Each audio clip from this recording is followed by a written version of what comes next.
Եթե ձեր անհատական տարվա թիվը 2026 թվականի համար 2 է, ապա այդ հանդիպումը իր մեջ հուշում է պարունակում։ Եթե այս տարի է ձեր անհատական տարվա թիվը 2, ապա պետք է դա հուշում լինի ձեր համար, որ այդ տարում պետք է լուծեք անցյալի հետ, այս տարի պետք է լուծեք անցյալի հետ կապված ձեր բոլոր խնդիրները և պետք է փորձեք ձերբազատվել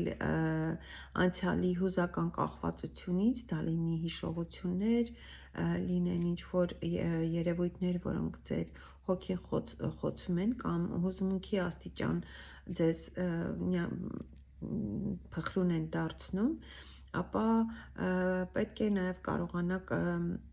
ձերբազատվել այն երևույթներից, որոնք ձեր մեջ կարոտ են առաջացնում կամ ապրելու վայրի հետ կապված կամ ինչ-որ երևույթի հետ կապված նման, ուրեմն էներգիաները ոչ կառուցողական կարող են լինել այս տարի ձեզ համար և այդ պատահական հանդիպումը հուշում է այն մասին, որ ժամանակն է եկել նոր ասպարեզում ի հայտ գալու, նոր ոլորտ ընտրելու, նոր ոլորտում նոր ուրեմն ձեր ուժը փորձելու և նոր հարաբերություններ ձևավորելու համար։ Նաև այդ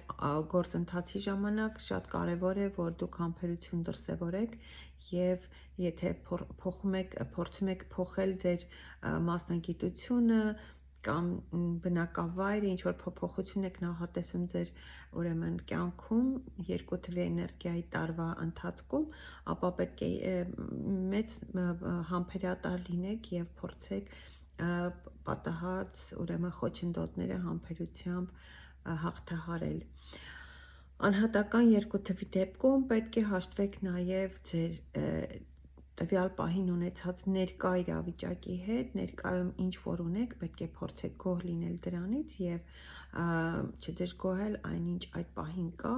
և որպեսզի չկրկնեք նախկինի սխալները։ Շնորհակալություն հայտնեք այն ամենի համար, ինչ որ ունեք և փորձեք